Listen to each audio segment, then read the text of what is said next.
Debate ہو رہا ہے دلی میں کہ اللہ ہے کہ نہیں. کیا فضول بات ہے. جس آدمی کے پیٹ میں 2 kg پاخانہ ہے، یہ بالکل فیکٹ بات ہے. ہمارے اور آپ کے سب کے پیٹ میں غلاظت ہے. تو جس کے پیٹ میں غلاظت ہو وہ بندہ چلا ہے ڈیبیٹ کرنے کے لیے کہ اللہ ہے کہ نہیں. اتنا کمزور ہے یہ انسان. ایک ناپاک قطرے سے پیدا ہوا ہے یہ انسان. انسان کی جو بنیادی کہانی ہے ایک ناپاک قطرے کی. یہ قرآن شریف میں 1 درجن جگہوں پہ اس کا ذکر آیا کہ انسان کو چاہیے کہ اپنی پیدائش پہ غور کرے کہ یہ پیدا ہوا کیسے.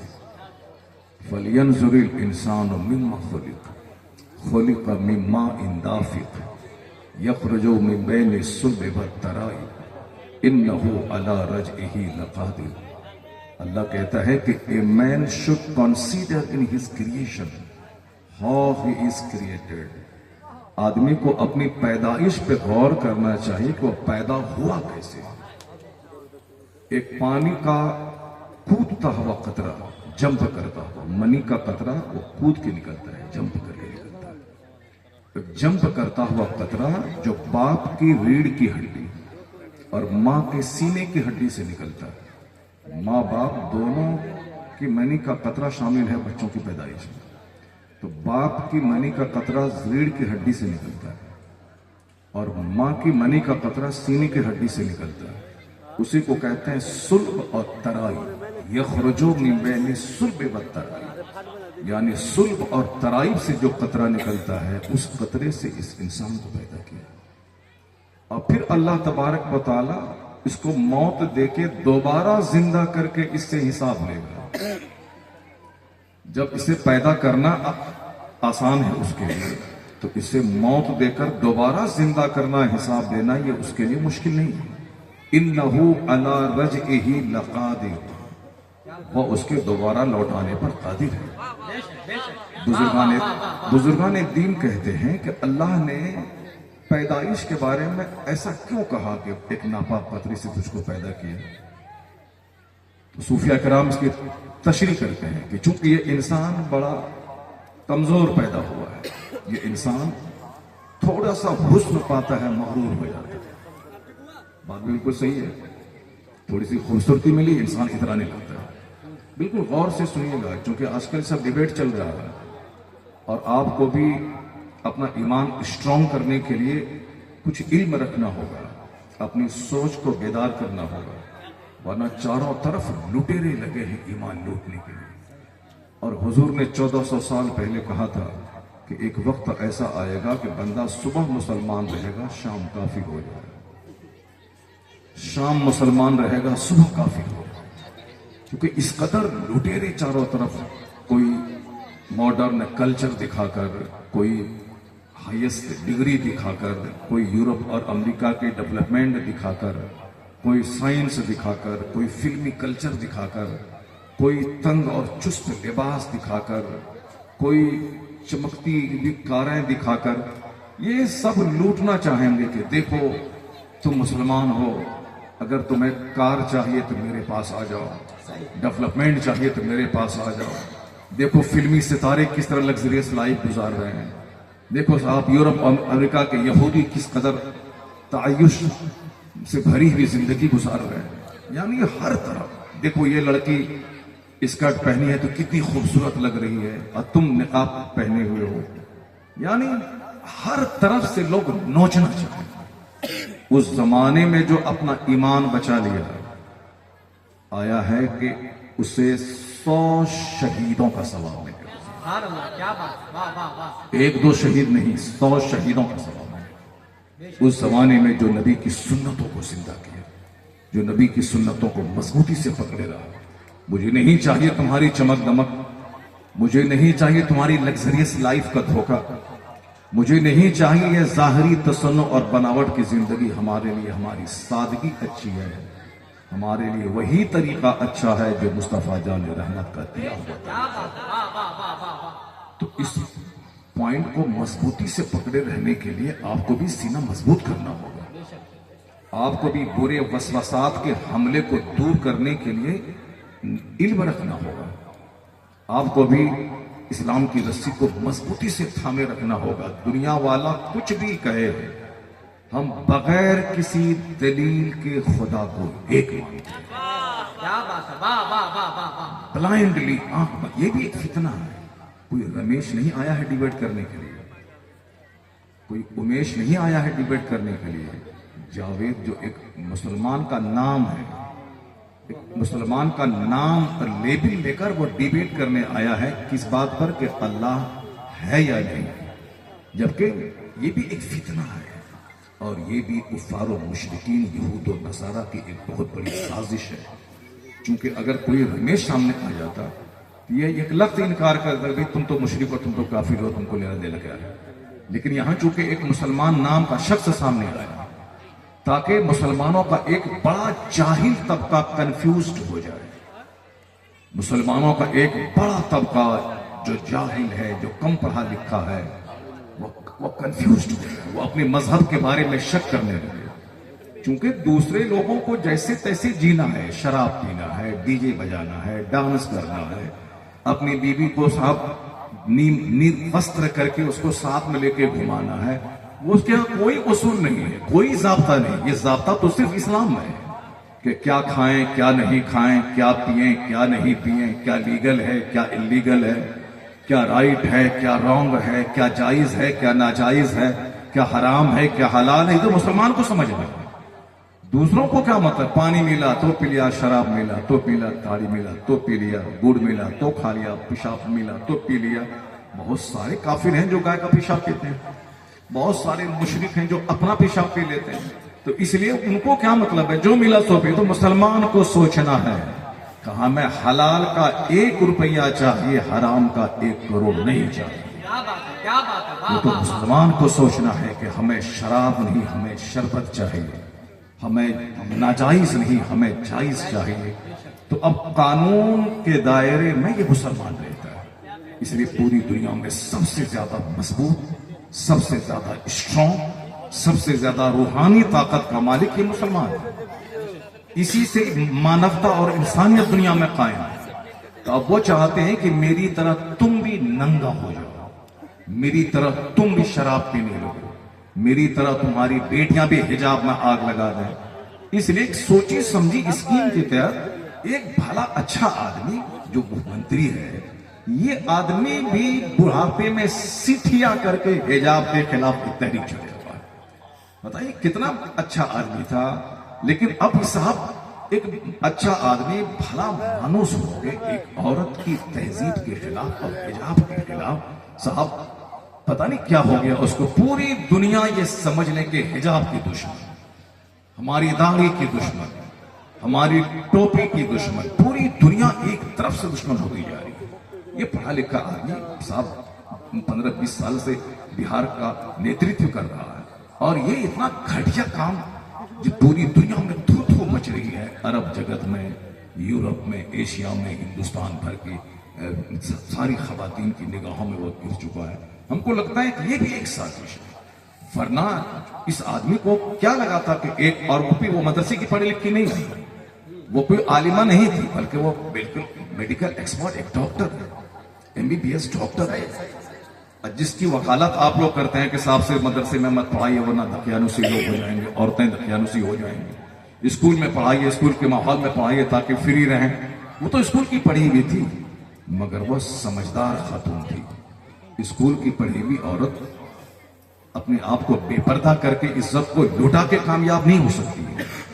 جو سچا علم جس کے پاس ہوگا وہ اپنی عزت کی حفاظت کرنے میں کامیابی محسوس کرے گا.